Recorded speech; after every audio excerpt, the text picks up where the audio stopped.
They were married 2 years after my stepmother and father, who were both in their 30s, started seeing each other when I was around 16 years old. My father was 44 years old. It was because of this woman, who clearly had no interest in me, that my parents forcibly removed me from my home when I was just 19 years old. After that, I didn't hear from anyone again. Nevertheless, my dad paid me a visit a few days ago to catch up. Soon enough, we'll get to that. So that everyone may grasp Julia's situation, I must first explain what went wrong. Even though my dad had a string of relationships after my mother died when I was 9 years old, he was dead set on Julia from the start. Not long after we moved in together, she anticipated that I would contact her mom, despite the fact that she was only a few years my senior.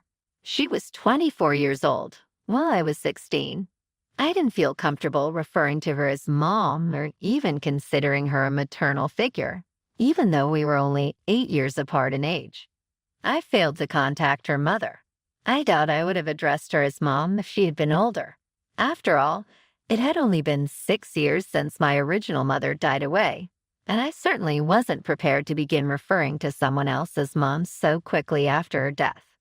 Plus, she had only been dating my dad for 8 months when she asked for this strange thing, and they had already moved in together. She hadn't even tried to get along with me or anything, so I didn't feel obligated to accept her into my family right away, even though my father could handle their relationship at his own pace. Without feeling especially attached to her or thinking of her as a mother figure in my life, I informed her nicely that I would not feel comfortable referring to her as my mom, and that I didn't think it was right for her to even suggest something like that. I don't believe I had been rude to her, but ever since that day, she began to pick on me without cause. I found it quite strange that she would either treat me extremely badly or completely disregard me. Even though I didn't comprehend at the time, and I still don't, how it would have any impact on her life, I knew she was acting this way simply because I had declined to contact her mother.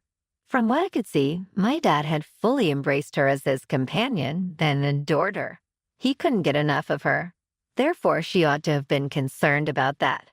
On the contrary, she fantasized about becoming my mother and would pretend as though she were until I corrected her. By motherly, I do not mean in a positive, nurturing sense. She would constantly try to assert her power over me as if to prove herself to be a capable mother figure or something, and she would just order me around. Since I wasn't yet prepared to accept her role as my mother, I would eventually grow irritated and had to tell her that she wasn't really my mom and that she didn't need to meddle so much. Then she'd whine to my dad, and then we'd have an argument. Despite Julia's best efforts, my dad and I were able to patch things up because we loved one another. For over 4 years, this was how we lived. Since Julia no longer had an excuse to be insecure after they were married, I really thought she might start acting properly. However, her determination to become my mom was further strengthened by their marriage. A couple of months after they were married, she sat me down again and we had the same conversation. Now that she and my dad are married, she said, it would be nice for our family if I referred to her as mom. I needed to accept her as my mother so that we could be complete. The truth had already begun to emerge by that point, and I still don't know how she mustered the gall to insist that I refer to her as my mom after the 4 years of abuse she had inflicted upon me. I was already aware that she had no interest in me, and I wasn't crazy about her, so I wasn't even delighted about their marriage. I told her straight out that I had no interest in adopting her as my mother, completing the family, or whatever her objective was after the way she had treated me for the past 4 years. I was 18 years old, so I'm not one to mince words, especially at that time. I told her that being preoccupied with becoming my mom was pitiful, and that now that she was married to my dad, she should just concentrate on being my mom. Even if I had a mother before the accident that took her life, that didn't imply the role was vacant. Similarly to how she argued politely and clearly, I informed her that I would never replace my mother and that I loved her very much. Therefore, she should quit attempting to be my mom. I also informed her that I found her fixation on this role peculiar and unsettling, and that I did not value it in the slightest. This was particularly true when I considered how she had treated me poorly simply because I refused to refer to her as Mom. It's not very PC, and I'm ashamed of it, but I did suggest that her obsession might be indicative of a mental illness. After that conversation and the comment regarding her mental condition, she abruptly stopped communicating with me. So I think it really irritated her. At the time, I didn't see it as an issue, but now she treats me like I don't exist. The fact that she had finally chosen to stop bothering me was actually rather relieving. After a year or two, though, I had discovered that she had been using her free time effectively by turning my own father against me by poisoning him. My dad's estrangement from me was subtle and gradual, and by the time I became aware of it, it was already too late to do anything about it. I certainly made an effort. Despite my best efforts, he was either too preoccupied or with Julia whenever I tried to spend time with him, talk to him, or form a bond with him. Tried to be understanding since I knew his priorities had shifted after his second marriage. However, it backfired as Julia consumed all of his personal space. When I left for college, things became much worse, and we also began to lose any communication that my dad and I had. It was a horrible feeling, and I knew I had to take action. To throw him off my game, I returned for a weekend once, but he kicked me out the moment I returned. My dad didn't seem thrilled about it. Instead, he informed me he was planning to have dinner with Julia. The moment I returned home, though, he was unable to do so. That was extremely offensive to me, so I went up to him and told him he was acting strange and distant. I was deeply wounded because he wasn't even pleased that I had come home to surprise him. I couldn't help but poke fun at Julia when I told him he clearly didn't care about me anymore. I said I knew she was behind this. Somehow, she was manipulating him into betraying me. A full-blown argument ensued. I was told by my dad that he knew I had something against Julia from the very beginning. In reality, it was the reverse. She was not attempting to turn him against me. Someone was attempting to brainwash him into thinking Julia was the bad guy, he said. He said he knew that Julia had been trying her best to win me over, but I had been rejecting her attempts to bond with me because I did not want to betray my mother. He said even my mom would be disappointed in my behavior. He told me to stop making up lies about Julia to get him to hate her because it was not going to work. Slowly, I learned that for the past few months, Julia had been reversing everything and telling my dad that I was the one who had been ignoring her. Even before that, I was the one who had always treated her badly. It helped her case that whenever my dad was around, she was never rude to me. She was pleasant, and my dad never believed she was capable of being nasty to anyone. Gradually, my dad started to believe that maybe I was the one creating problems, as I wasn't ready to accept Julia as his wife and come to terms with the fact that he had moved on, even though that was far from the truth. I tried to explain to him that he had it all wrong, that I was the victim in the situation, but he was not ready to believe me. He accused me of not liking Julia and trying to ruin their relationship by lying to him about her. He told me that if I couldn't respect Julia and their relationship, then he had no space for me in his life or his home anymore. Basically, he gave me an ultimatum. Either start giving her the respect she deserved and call her mom, or I could leave. I had no idea that this was going to get to such a stage, but when my dad said that, I didn't even bother to argue anymore. I hadn't unpacked any of my stuff, so I just grabbed my bags, walked out, and never looked back. After that, I went straight to my uncle's place. Out of all my relatives, he was the one I was closest to. He's my mom's older brother, who has a soft corner for me, so I knew that whatever problems I had afterward, he would help me out with it. I hadn't told him much about the situation with Julia because I already knew that he did not like her and did not approve of my dad's relationship with her, partly because he was loyal to my mom, just like me, and then also because he thought it was kind of weird that my dad and Julia had such a huge age gap. Anyway, I didn't want to make him dislike my dad even more than he already did, so I hadn't told him much about Julia. But after I got kicked out and went to him, I explained the entire situation, and he was furious. He told me that I had done the right thing by refusing to call her mom and called Julia a total nutcase. He called my dad an idiot of the highest order for falling for all her lies. Once he knew the truth, he told me that he was going to take care of everything and said he would cover all my expenses, including my college tuition, which had been my dad's responsibility earlier. He also told me that whenever I needed to come back home, I could stay with him. Even after I graduated, he would help me out. He stayed true to his word and helped me out every step of the way. He was more of a dad to me in the past 6 years than my biological father has been. Like I said in the beginning, I haven't had any contact with my dad or Julia, and neither has the rest of the family. After I told my uncle about everything, he told everybody else. I didn't exactly ask him to do that, but he was just so furious that he didn't care about the consequences. He just told everyone. Obviously, my mom's side of the family is aware of what my father did, but my uncle made it a point to even reach out to my dad's side of the family so that everyone would know. From what I've heard, nobody has been in touch with them after I got kicked out because they were all against what happened. My uncle has told me that several people even tried to speak to my dad and knock some sense into him, but he refused to listen to them. He told them that I was a liar and they shouldn't believe me. Thankfully, my family knows that I'm not the kind of person my father and Julia were painting me to be, and they have been pushed into complete isolation. But I don't think they care since they haven't bothered to reach out to anybody for the past 6 years. I, on the other hand, have been doing pretty well for myself. I started interning at my uncle's real estate firm after I graduated from college, and now I have my realtor's license. Earlier this year, I moved out from my previous apartment into a much more spacious one in a better neighborhood. Financially, I don't have anything to worry about anymore, and I've even started paying back my uncle, even though he doesn't really want anything back from me.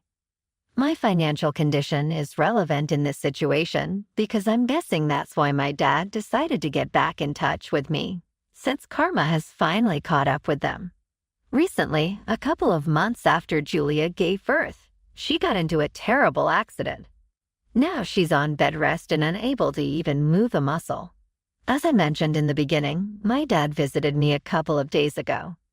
After speaking to him, I learned that he had quit his job a couple of years back and started his own business. But that hasn't been going well because the pandemic hit right after he started. Financially, it's been a struggle for him. And on top of that, Julia has also refused to take up any jobs. The entire burden of handling finances is on his shoulders.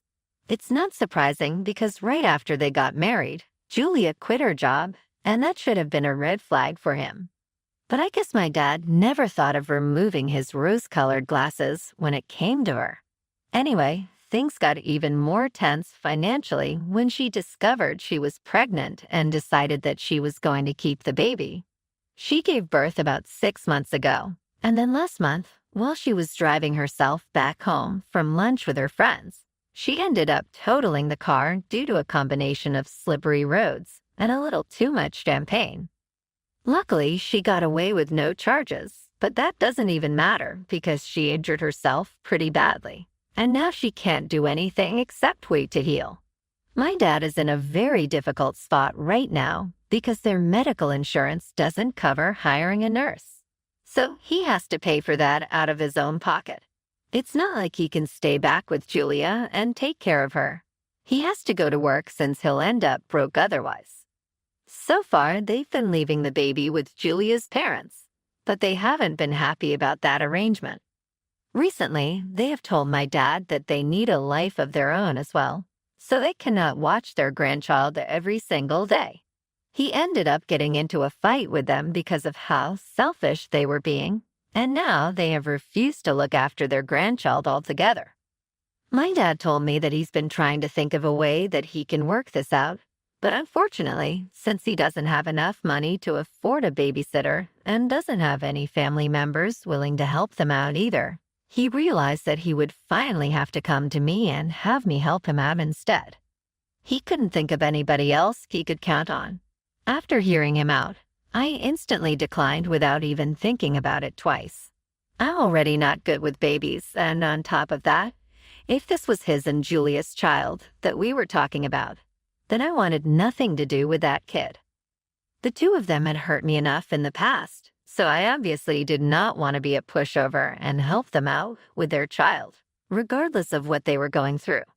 So I declined, and I told my dad that while it was nice seeing him, I knew he was here for some purpose, and unfortunately, I was not here to serve his purpose anymore. He started arguing with me, telling me that he had gone to great lengths just to get my contact info, and that he was not leaving until I forgave him and agreed to help him out. From that, I figured out that he must have bothered and pestered some relatives for a while, because otherwise, frankly, I don't think there would have been any way for him to find out where I stayed until they finally told him where I stayed. I wouldn't call that going to great lengths, and I was already pretty upset by him. His entitlement upset me even more, and I told him that back when I really needed him to believe me, he had. He had chosen Julia over me, and now I'm choosing myself over him. So I kept asking him to leave, but he wouldn't budge. Finally, I really lost it and told him that if he did not go away, I would call the cops on him, and then that would get very ugly for him. In the heat of the moment, I told him that I did not have any sympathy for him, and I was not interested in helping him out or even forgiving him because I believed that everything that he was going through right now, he and Julia deserved every bit of it. She had endlessly lied about me and made me look like the bad guy to the extent that he actually kicked me out. Instead of believing his own daughter, he prioritized his wife and her ridiculous demands. He seemed shocked when I said that, and then he quickly left without a word. But now, I feel guilty because of what they're going through. I know it's terrible, and I feel like I shouldn't have said that. They deserve it. Maybe they do, maybe they don't, but I'm not the judge of that. I just feel very guilty right now. So I DA for telling my dad that he and his wife deserve whatever's happening to them right now and refusing to help them out. I called my uncle and I told him about my dad's visit. He spoke to a couple of relatives and confirmed for me that my dad had apparently been reaching out to everyone after many years to ask for my whereabouts. Most people hadn't replied, but one of my relatives on my dad's side, who's not very close to me, started feeling bad for my father and decided to give out my contact info and address. I guess I was right. My dad didn't have to go to great lengths, as he claimed. He was just trying to make me feel guilty. Update 1.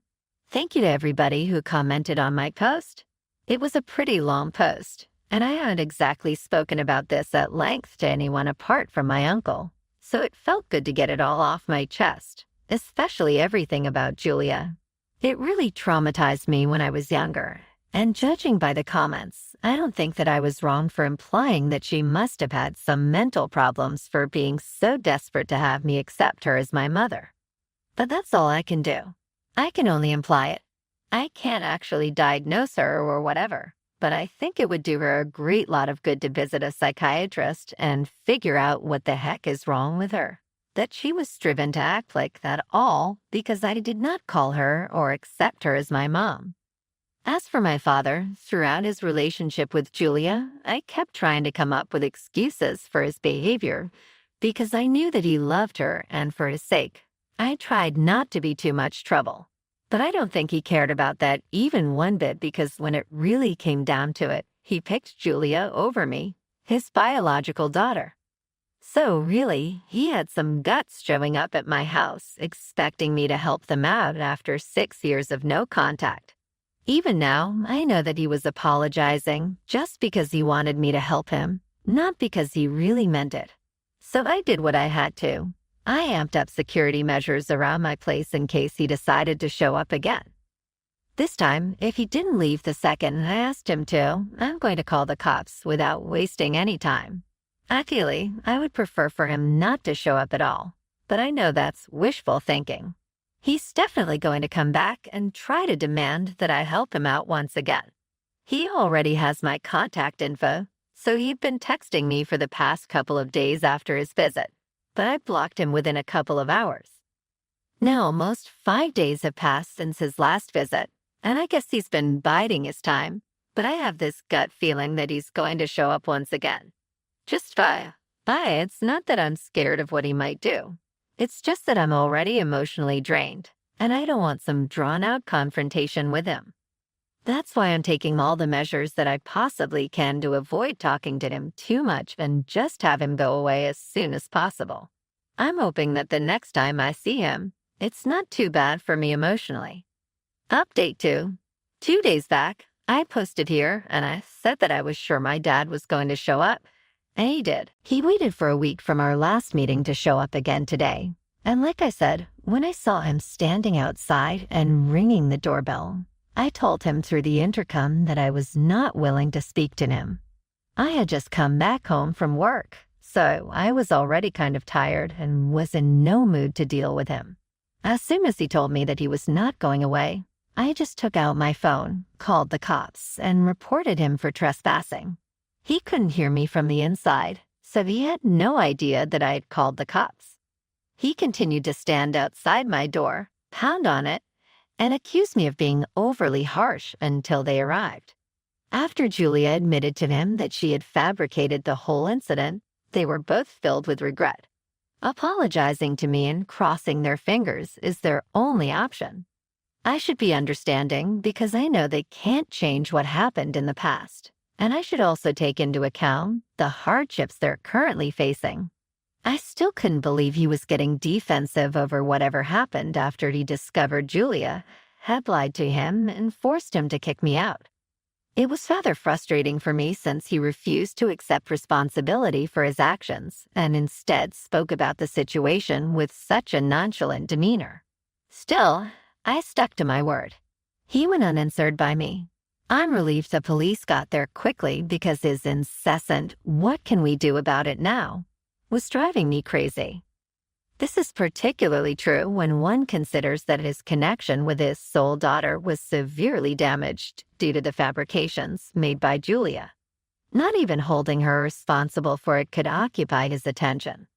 Whatever the case may be, when the police arrived, he went ballistic, began yelling at me, and claimed I was insane for contacting the authorities over my own father. Which was fine with me. I laid out the whole scenario. Although I do not anticipate any legal action being taken against him, I do believe that this will serve as a strong warning. Rather than resisting removal, he merely stared at me with an expression that conveyed his humiliation. I could see he was in pain, which was fine with me. All I wanted was for him to be taken away so I wouldn't have to cope with him. I know what I said was harsh, but after today, when he showed no emotion whatsoever over how Julia's lies destroyed our relationship, I feel like I was right. It was only fair that they were together. They were more than deserving of whatever was befalling them. On the other hand, perhaps the small one didn't. In this whole mess, my half-brother is the only one I feel sorry for. I suppose all I can do is wish for the best, which I will do, if only for him. Unfortunately, that's about all. Reason being, I genuinely don't hold any grudges toward him. He is only a child. He has no idea who his parents are. I sincerely hope he is spared from any harm and doesn't get caught in the middle of any conflict. After me, he would be the second kid to be born to Julia and my dad, who ultimately failed. Third update. My dad did not get in touch with me for about 3 weeks after the police removed him. Then, just a few days ago, I got a text message announcing how terrible my actions were, how awful I was as a person, and how they should have known better than to contact me in the first place, considering how naive it was to think that I would comprehend their current situation. My connection with my father had been damaged since I had always been an egocentric brat who didn't care about anyone else, not Julia. Since I didn't recognize the number, I'm going to assume it was either my dad's or Julia's. It makes no difference either way. They didn't contact me again after that, and I haven't heard from them since. That occurred recently. I found out about my dad and Julia's condition again today when my uncle called to tell me that he had heard from some of my dad's relatives that they are currently living apart. It's rather interesting. Evidently, Julia's parents have requested that he vacate their home so that they may care for her and the baby.